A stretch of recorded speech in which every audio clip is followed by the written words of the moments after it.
ఈ ప్రపంచంలో ఒక వ్యక్తి మరణిస్తే, ఎవరైనా మరణిస్తే వారిని ప్రేమించేవారు ఆ దినాన్ని ఎలా చూస్తారు అంటే దుర్దినముగా చూస్తారు. దాన్ని దుర్దినము అని పిలుస్తారు.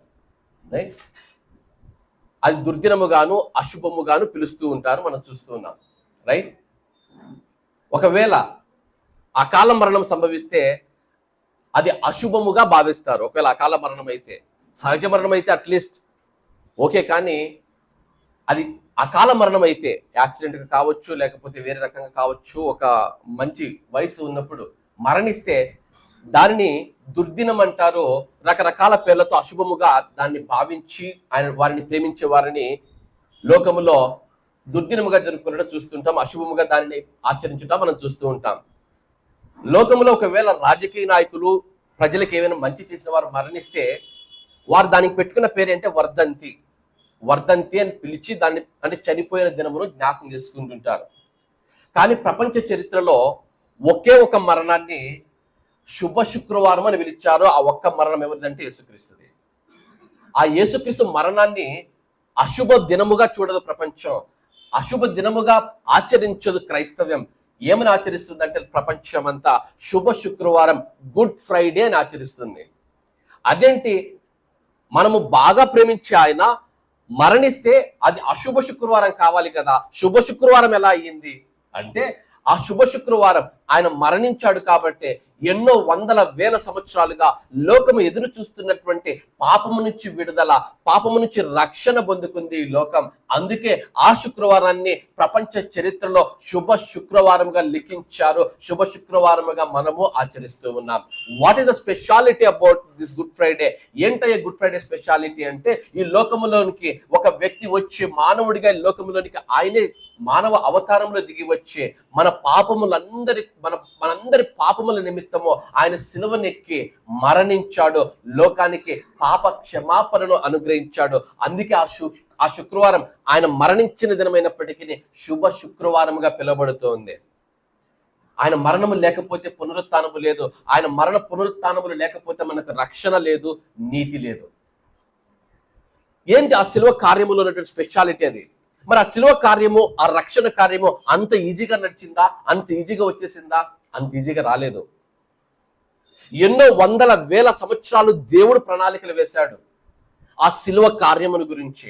ఆ శిలువ కార్యమును గురించి ఎంతో భక్తులు ప్రవచించారు, ఎంతో మంది భక్తులు ఎదురు చూశారు. మనం చదువుకునే కీర్తన భాగంలో కూడా భక్తులు రాస్తున్నారు శిలువ కార్యములను గురించి, ప్రార్థన చేస్తున్నారు. ప్రభువా మాకు రక్షణ దయచే తండ్రి, మా దోషములు పరిహరించుము తండ్రి అని ప్రార్థన చేస్తూ ఉన్నారు. కొన్ని వందల వేల సంవత్సరాలు ఎంతో మంది భక్తులు ప్రార్థన చేశారు. ఎంతో మంది భక్తుల ప్రార్థన, ఎన్నో వేల సంవత్సరాల దేవుని యొక్క ప్రణాళిక గుడ్ ఫ్రైడే దినానికి వచ్చాయి. గుడ్ ఫ్రైడే దినానికి వచ్చాయి.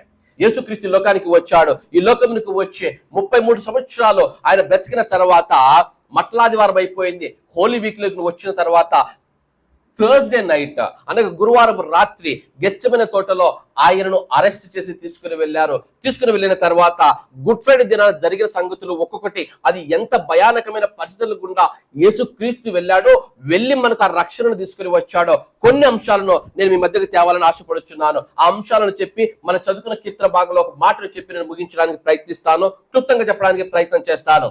గుడ్ ఫ్రైడే రోజున ఎప్పుడైతే గురువారం రాత్రి ఆయనను అరెస్ట్ చేసి తీసుకుని వెళ్ళారో, శుక్రవారం తెల్లవారగానే 6 గంటలకు మొట్టమొదటిగా ఆ గుడ్ ఫ్రైడే ప్రారంభమై ఉంటున్నది.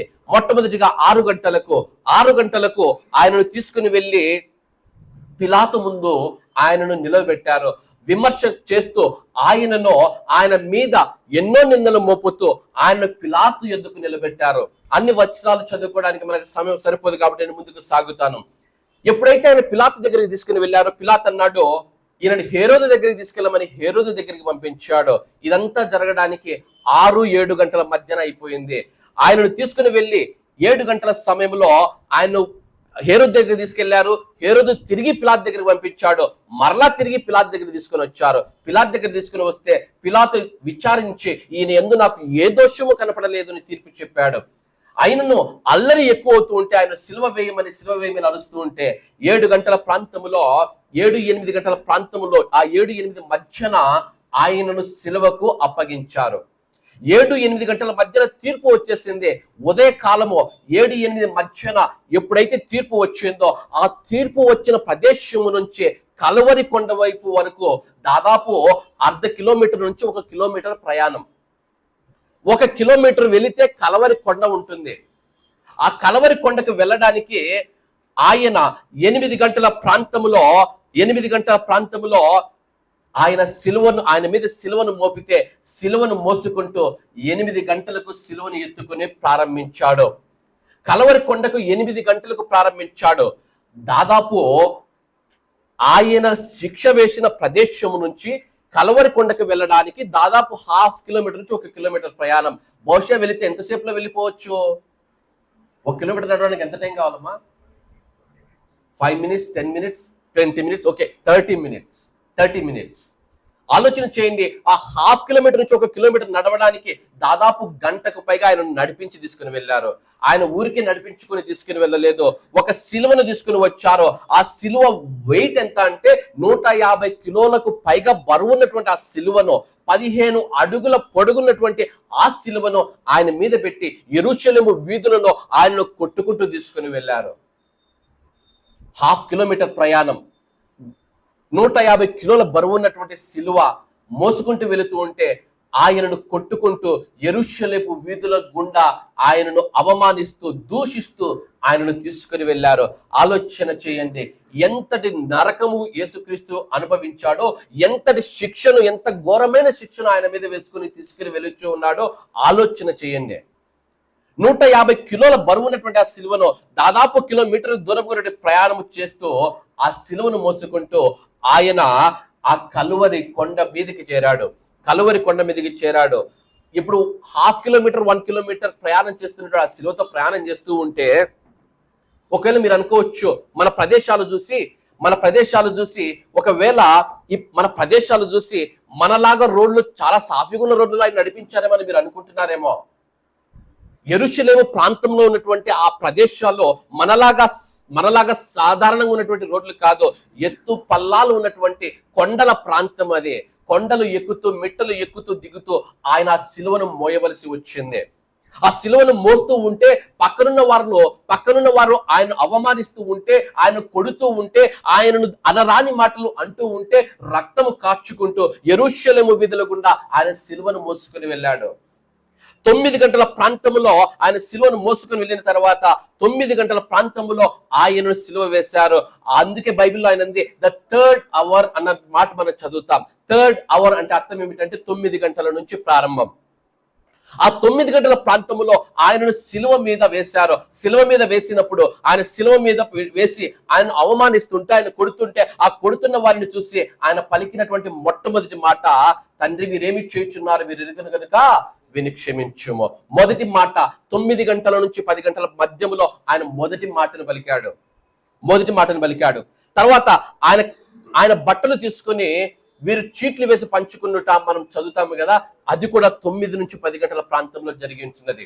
దాని తర్వాత 10 గంటల ప్రాంతంలో ఎంతో మంది అక్కడున్న వారు, చుట్టూ ఉన్నవారు, నువ్వు యూదుల రాజువా అంటూ అవహేళన చేస్తూ అవమానిస్తూ, యూదులతో పాటు అక్కడ ఉన్నటువంటి ఎంతో మంది ఆ చుట్టూ ఉన్నవారు ఆయన అవహేళన చేస్తూ మాట్లాడుతా మనం చదువుతాం బైబిల్ గ్రంథంలో. తర్వాత 11 గంటల ప్రాంతంలో 11, 12 గంటల ప్రాంతంలో 11 గంటల 12 గంటలకు మధ్య కాలంలో రెండో మాట ఆయన పలికాడు. ఎప్పుడైతే ఆ పక్కన ఉన్నటువంటి ఆ దొంగలు ఎవరైతే ఒకరినొకరు మాట్లాడుకుంటూ, మొదటి దొంగ నువ్వు రక్షకుడు అయితే, నువ్వు దేవుడు అయితే, దేవుని కుమారుడు అయితే నిన్ను రక్షించుకొని నన్ను రక్షించుమని అన్నప్పుడు రెండో దొంగ చెబుతుంటున్నాడు, అయ్యా మనకైతే ఇష్ట కరెక్టే, కానీ ఆయన ఏ దోషము లేని వాడు కదా అని రెండో దొంగ మాట్లాడినప్పుడు రెండో దొంగతో యేసుక్రీస్తు చెప్పినటువంటి మాట, నీవు నేడు నాతో పరదైస్సులో ఉందువు. 11 గంటల ప్రాంతంలో ఆ మాట రెండో మాట. మరలా మూడో మాట, అదే గంటల అని చెప్పిన మూడో మాట, శిష్యుడిని తల్లిని చూసి ఇదిగో నీ కుమారుడు, ఇదిగో నీ తల్లి అని చెప్పినటువంటి మాట. 3 మాటలు అనగా రెండో మాట మూడో మాట ఆయన 11 గంటలో చెప్పినట్లు మనం చూస్తూ ఉంటున్నాం. 12 గంటలు అయినప్పుడు రామారామి 12 గంటలకి దాన్ని 6th hour అంటారు. 6th hour ఆ 12 గంటల ప్రాంతంలో ప్రాంతం అంతా చీకటి కమ్మినని బైబిల్లో చదువుతాం మనం. చీకటి కమ్మింది, అంత చీకటి కమ్మింది. 12 నుంచి 1 గంట ప్రాంతం చీకటి కమ్మింది. ఎప్పుడైతే 1 అయిందో ఆ 1 గంట సమయంలో 4వ మాట దేవుడు గట్టిగా చెప్తున్నట్టు మాట, దేవుడు చెప్తున్నాడు, ఏలి ఏలి లామా సబక్తాని, నా దేవా నా దేవా నువ్వు నన్నేలా చేయి విడిచితివి అని 4వ మాట చెప్పారు. అదే మాట అదే గంటలో 5వ మాట, నేను దప్పిక గురిచున్నాను అనే మాటను ఆయన చెప్పినట్లు చూస్తున్నాం. యేసు క్రీస్తును గెత్సెమనే తోటలో బంధించినది మొదలుకొని దాదాపు 17 గంటలు ఆయన శ్రమల గుండా వెళ్ళాడు. ఆ 17 గంటలలో ఆయనకు ఎవరు చుక్క నీరు కూడా ఇవ్వలేదు, చుక్క నీరు కూడా ఇవ్వలేదు. 17 గంటలు ఆయన దాహముతో అలమటించాడు. 17 గంటలు తర్వాత 1 గంట తర్వాత 2-3 గంటల మధ్య 2-3 గంటల మధ్య 6వ మాటగా సమాప్తమాయను అని పలికాడు. చివరిగా 7వ మాటగా తండ్రి నా ఆత్మను నీ చేతికి అప్పగిస్తున్నానని చెప్పి దాదాపు 2-3 గంటల మధ్య 3 గంటల ప్రాంతంలో ఆయన మరణించాడు. ఎప్పుడైతే ఆయన మరణించాడో 3 గంటల తర్వాత జరిగినటువంటి ఈవెంట్స్ ఏంటంటే బైబిల్ మనం చదువుతున్నాం. అక్కడ మహాభూకంపము కలిగేనో, దేవాలయపు తెర 2గా చినిగెనో అన్నటువంటి మాటలు. దాని తర్వాత అక్కడ ఉన్నటువంటి సేనాధిపతి ఎవరైతే ఉన్నారో ఆ సేనాధిపతి అయ్యా ఈయన నిజముగా దేవుని కుమారుడని సాక్ష్యం ఇచ్చుట మనం చూస్తాం. దాని తర్వాత ఆ సోల్జర్స్ ఎవరైతే అక్కడ ఉన్నారో, సైనికులు ఎవరైతే ఉన్నారో ఆ దొంగలు అటువైపు ఇటువైపు ఉన్న దొంగలను ఆ కాళ్ళు విరగొట్టి వారిని కూడా మరణానికి వెళ్ళేంత వరకు చూశారు. అంతేకాదు కానీ యేసుక్రీస్తు మరణించాడో లేదో చెక్ చేయడానికి ఆయన ప్రక్కలో బల్లెముతో పొడిస్తే నీరు రక్తముగా కారి బయటికి వచ్చుట మనము చదువుతాం. దాదాపు 3 గంటల ప్రాంతంలో ఆయన మరణించాడు. దాని తర్వాత అదే రోజు ప్రొద్దు గొనకకు మునిపే ఆయన సమాధిలోనికి పాతి పెట్టబడ్డాడు. ఇదంతా మీరు చూసిన తర్వాత, మీరంతా విన్న తర్వాత, డూ యు థింక్ మనకు రక్షణ అంత ఈజీగా వచ్చింది అనుకుంటున్నారా? ఎన్ని శ్రమల గుండా ఆయన వెళితే, ఎన్ని బాధల గుండా ఆయన వెళితే, ఎన్నో అవమానముల గుండా ఆయన వెళితే, మన శిక్షను ఆయన తీసుకుంటే ఆయన కృపను మనం ముందుకున్నాం. ఎంత భయంకరమైన శిక్ష అంటే, ఆ సిలువను ఎత్తుకున్నప్పుడు ఆ సిలువ ఒక స్కాలర్ చేసినటువంటి మెట్రిక్స్ నేను మీ మధ్యకు పెడుతున్నాను. ఒక స్కాలర్ చెబుతూ ఆయన రీసెర్చ్ చేసి ఆనాటి రోమా సామ్రాజ్యంలో ఆ సిలువ మరణాలు వేసినప్పుడు ఆ సిలువ మరణం ఎంత భయంకరంగా ఉంటుందో థియాలజిషియన్స్ చెప్పినట్టు కొన్ని మాటలు ఏంటంటే, ఆ సిలువ బరువు 150 కిలోలు ఉంటుందట. ఆ పొడవు 15 అడుగుల పొడవు ఉంటుందంట. ఆ మేకులు ఏవైతే ఆయన చేతుల్లో కొట్టారో అవి దాదాపు 3/4 ఇంచు అట, 3/4 రైట్ ఇంచి చీలలు ఉంటాయట. లెంగ్త్ ఏదైతే ఉంటుందో దాదాపు 8 ఇంచుల చీలలు ఉంటాయట. 8 ఇంచుల చీలలు. ఆలోచన చేయండి, ఎంత భయానకమైన పరిస్థితి గుండా మన కొరకు యేసుక్రీస్తు వెళ్ళాడు. ఆలోచన చేయండి. ఆ సిలువను మోసుకుంటూ ఆయన కల్వరి ప్రాంతానికి వెళుతూ ఉన్నప్పుడు ఆయన 3 మార్లు ఆ సిలువను మోయలేక దారిలో పడ్డాడు. 3 మార్లు పడ్డాడు. అయినప్పటికీ కనికరించని రోమా సైనికులు ఆయనను కొడుతూనే తీసుకుని వెళ్ళారు. నేను చెప్పినట్లు 17 గంటలు ఆయనకు ఏ నీరు ఇవ్వక 17 గంటలు ఆయన శ్రమలకు గురి చేశారు. దాదాపు 5,000కు పైగా ఆయన శరీరం పైన గాయాలయ్యాయి. దాదాపు 150కి పైగా బలమైన గాయాలు, లోతైన గాయాలు చేయబడ్డాడు. లోతైన గాయాలు. దాదాపు ముళ్ళ కిరీటము పెట్టినప్పుడు దాదాపు 17కు పైగా తల మీద ముళ్ళు గుచ్చుకునే రక్తము కార్చబడింది. మొత్తం రక్తము, మనిషిలో ఉన్న రక్తాన్ని లెక్క కట్టినప్పుడు దాదాపు ఆయన ఎత్తును చూసినప్పుడు, ఆయన ఎత్తు 5 అడుగుల 11 అంగుళాలు కదా. ఆయన ఎత్తును చూసినప్పుడు, ఆయన బరువును చూసినప్పుడు లేకపోతే ఆ థియాలజిషియన్ చెప్పిన లెక్క ఏంటంటే, ఆయన ఎత్తు బరువును చూసినప్పుడు వైద్యులు లెక్క కట్టింది ఏంటంటే దాదాపు 6 లీటర్లకు పైగా ఆయన రక్తము కార్చాడు. ఎక్కడి నుంచి యెరూషలేము వీధుల నుంచి కొట్టుకుంటూ వెళుతూ ఉంటే, యెరూషలేము వీధులలో నుండి కలువరి కొండ మీద ఆ చివరి రక్తపు బొట్టు వరకు దాదాపు 6 లీటర్లకు పైగా ఆయన రక్తాన్ని కార్చాడు. కార్చడానికి రక్తము లేక వారు పక్కలో బల్లెపు బోటు పొడిచినప్పుడు రక్తము నీరుగా కారిపోయింది. దాదాపు 6 లీటర్లకు పైగా ఆయన రక్తము కార్చాడు. ఆ శిలువ మరణములో ఆయన శిలువ శిక్ష వేయడానికి 350కి పైగా సైనికులు 50కి పైగా హార్స్మెన్, ఎవరైతే గుర్రపు రౌతులు ఉంటారు కదా, వారు దాదాపు 350+50 అంటే 400 మంది సైనికులు ఈ శిలువ మరణాన్ని యేసుక్రీస్తుకు ఆ దినాన్ని ఎగ్జిక్యూట్ చేశారు. ఆలోచన చేయండి, ఎందుకు దేవా ఇదంతా అంటే ఒకటే కారణం, ఆయన నిన్ను నన్ను ప్రేమించాడు. ఈ శిక్ష నీకు నాకు వేయడానికి ఆయనకి ఇష్టం లేదు. ఆయన నిన్ను నన్ను ప్రేమించాడు, ఆ ప్రేమను బట్టి ఆ శిక్షను ఆయన తీసుకున్నాడు. ఇంత భయానకమైన శిక్షను ఆయన తీసుకొని ఆయనలో ఉన్నటువంటి నీతి, పరిశుద్ధతను, రక్షణను నీకు నాకు అందించాడు. ఏంటో good Friday speciality? Good Friday speciality ఇదే. రెండో స్పెషాలిటీ నేను జ్ఞాపకం చేస్తాను. మనం చదువుకునే కీర్తన భాగం నుంచి క్లుప్తంగా చెప్పి ముగించడానికి ప్రయత్నిస్తాను. కీర్తనలు 85వ కీర్తన 10వ వచనం చదువుకుందాం. 85వ కీర్తన 10వ వచనం. కృపా సత్యములు కలిసి కొనినవి, నీతి సమాధానములు ఒకదానికొకటి ముద్దు పెట్టుకొనినవి. కృపా సత్యములు కలిసి కొనినవి. కృప అంటే ఏమిటి? కృప అంటే అన్మెరిటెడ్ ఫేవర్. నేను ఏదైనా నేను తీసుకోవడానికి, పొందుకోవడానికి అర్హుడను కాదు, అర్హురాలను కాదు, అయినప్పటికీ పొందుకోవడం కృప. రైట్? సత్యము అంటే ఏమిటి? యేసుక్రీస్తు శిలువలో మరణించినప్పుడు, సత్యం అంటే మన భాషలో చెప్పాలంటే బైబిల్ వాక్యం. రైట్? యేసుక్రీస్తు శిలువనెక్కినప్పటికీ సత్యము అంటే ఏ గ్రంథం ఉంది చెప్పాలి. యేసుక్రీస్తు మరణించినప్పుడు సత్యము ఏది? ఇప్పుడు మనకు పరిశుద్ధ గ్రంథం 66 పుస్తకాలు సత్యము. మరి యేసుక్రీస్తు మరణించే కాలంకి సత్యం ఏది? గట్టిగా చెప్పండి. ధర్మశాస్త్రము. ధర్మశాస్త్రం అంటుంది ఒకడు పాపము చేస్తే వాడు శిక్ష భరించి తీరాలి. ఒకడు పాపము చేసినా, ఒకడు తప్పు చేసినా, ఒకడు ఏదైనా సరే పొరపాటును చేసినా వాడు శిక్షను అనుభవించి తీరాలి. ధర్మశాస్త్రం అంటుంది నువ్వు చేసిన పాపాన్ని బట్టి దహన బలి చెల్లించాలంటుంది. ధర్మశాస్త్రం అంటుంది నువ్వు చేసిన పాపాన్ని బట్టి నువ్వు నైవేద్య బలి చెల్లించాలంటుంది. ధర్మశాస్త్రం అంటుంది నువ్వు సమాధాన బలి చెల్లించాలంటుంది. ధర్మశాస్త్రం అంటుంది నువ్వు పాప పరిహారార్థ బలి చెల్లించాలి, నువ్వు అపరాధ పరిహారార్థ బలి చెల్లించాలంటుంది ధర్మశాస్త్రము. మరొక వైపు కృప ఉంది. కృప అంటుంది ఇదిగో నేను నిన్ను ప్రేమించాను, ఇదిగో రక్షణ ఉచితంగా తీసుకో అంటుంది కృప. కృపకు ఆపోజిట్ వర్డ్ ధర్మశాస్త్రం. కృపకు ఆపోజిట్ వర్డ్ ధర్మశాస్త్రము. కృప ఏమో ప్రేమించమంటుంది, ధర్మశాస్త్రం ఏమో శిక్షించమంటుంది. ఈ కృప ఏమో ఒక పక్క ఉంది, ధర్మశాస్త్రం ఏమో మరొక పక్క ఉంది. ఏంటయ్యా గుడ్ ఫ్రైడే స్పెషాలిటీ అంటే ఆ కృపా సత్యములో కలుసుకొనిన రోజు గుడ్ ఫ్రైడే. కృపా సత్యములో యేసుక్రీస్తు లోకానికి వచ్చి ఆ కృపా సత్యములను శిలువలో కలిపాడు. ఎలా కలిపాడు? ధర్మశాస్త్రము పొందుకున్న, ధర్మశాస్త్రం అడుగుతున్నటువంటి ఆ శిక్షను ఆయన శిలువనెక్కి తీసుకున్నాడు. తీసుకొని ఆయనలోని కృపను నీకు నాకు అందించాడు. అందుకు భక్తుడు ప్రవచనం చెబుతూ ఉన్నాడు. రాబోయే గుడ్ ఫ్రైడే ఎలాగుంటుందయ్యా అంటే భక్తుడు ప్రవచనం చెబుతున్నాడు. ఇదిగో కృపా సత్యములు కలుసుకునేవిగా ఉంటాయి. ఏ రోజైతే కృపా సత్యములు కలుసుకుంటాయో ఆ రోజు వస్తుంది రక్షణ. ఆ రోజు వస్తుంది రక్షణ.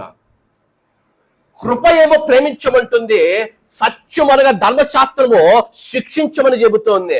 ఆ రెండిటిని యేసుక్రీస్తు శిలువలో కలిపాడు.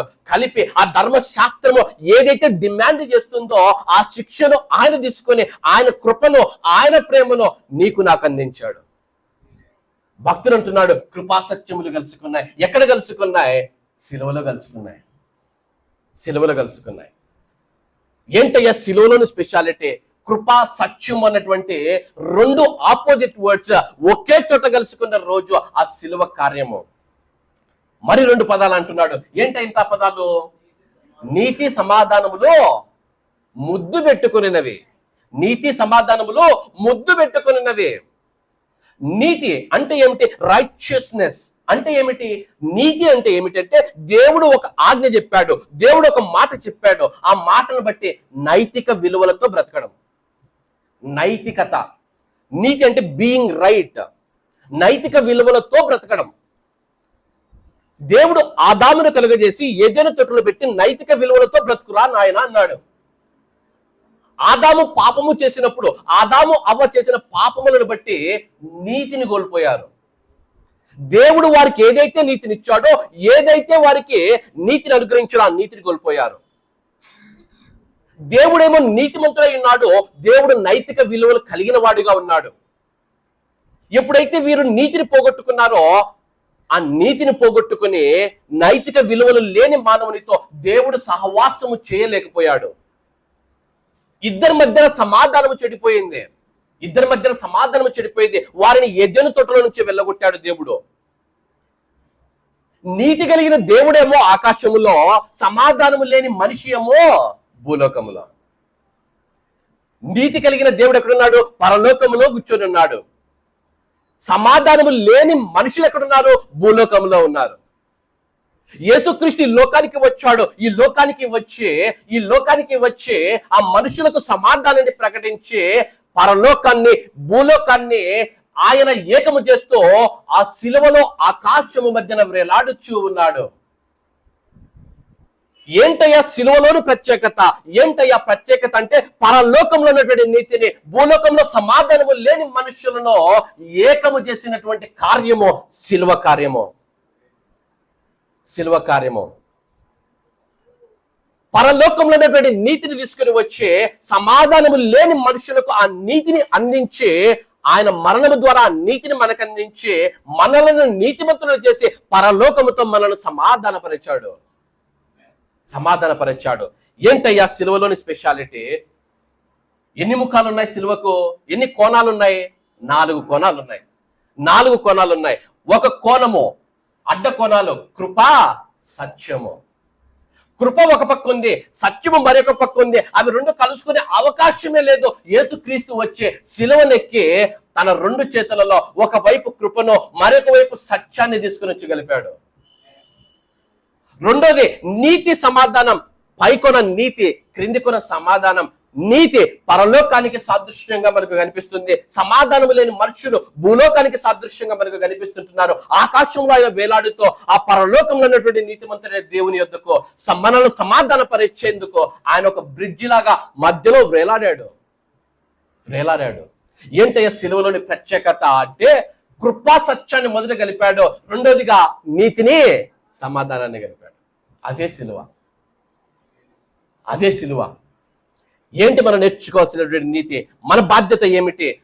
యేసుక్రీస్తు సిలువ యొద్దకు వచ్చి ఆ కృపను పొందుకొని, ఆ సిలువలో విశ్వాసం ఉంచి, ఆ సిలువ కార్యములో విశ్వాసం ఉంచి, నా శిక్ష ఆయన మీద వేసుకుని ఆయన మరణించాడు.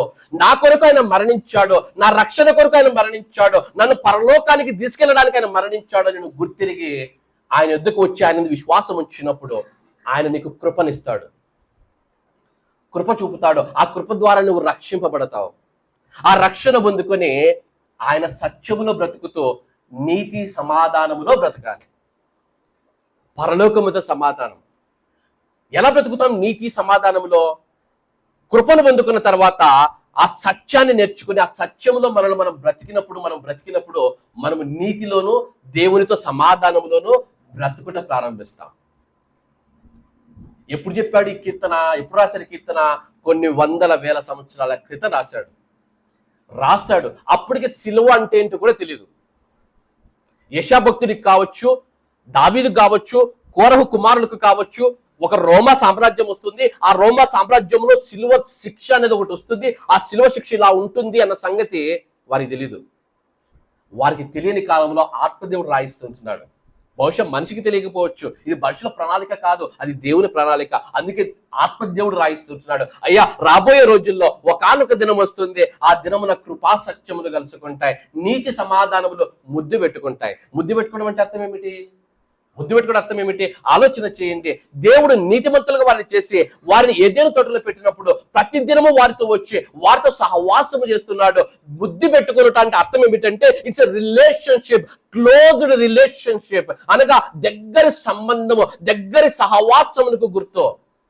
ఏదైనా తోటలో ఆదాముతో దేవుడు ఎలా బ్రతికాడు అంటే, దగ్గరి సంబంధముతో వారిరువురు ఏకమై సహవాసములో బ్రతుకుచూ ఉంటే వారిరువురి మధ్య పాపం వచ్చినప్పుడు వారిరువురు దూరం అయిపోతే యేసుక్రీస్తు వచ్చే సిలువలో వేలాడి మరలా నీతిని సమాధానాన్ని కలిపితే ఇప్పుడు మనం ఏం చేస్తున్నాం? ఇప్పుడు దేవుని ఎదుకు వచ్చి దేవునితో సహవాసం చేస్తూ ఆయనను ముద్దు పెట్టుకొని, అనగా ఆయనతో క్లోజ్ రిలేషన్షిప్ లోనికి వచ్చాం, ఆయనతో సహవాసంలోనికి వచ్చాం. సహవాసంలోనికి వచ్చాం. ఆ సహవాసం మనకి ఇచ్చింది శిలువ కార్యం. శిలువ కార్యం. అందుకు భక్తుడు ప్రవచనం చెప్తుంటున్నాడు, నీతి సమాధానము ముద్దు పెట్టుకునే రోజు ఒకటి ఉందయ్యా. ఆ నీతి సమాధానం ముద్దు పెట్టుకునే ఒక యుగము రాబోతుంది, ఒక తరమే రాబోతుంది. కృపాసత్యములో కలుసుకున్నాయి, నీతి సమాధానములు ముద్దు పెట్టుకున్నాయి. ఆ ప్రేమను జ్ఞాపకం చేసుకుంటూ, ఆ కృపను జ్ఞాపకం చేసుకుంటూ, ఆయన ప్రేమలో మనము నడుచుకుంటూ, ఆ సత్యాన్ని నేర్చుకుంటూ నీతి సమాధానంలో నడవవలసిన వారమై ఉన్నాం. అటువంటి కృప పరిశుద్ధాత్మ దేవుడు మీకును మీ కుటుంబాలకును సకల లోక పరిశుద్ధులకును అనుగ్రహించి నడిపించును గాక. ఆమేన్. అందరం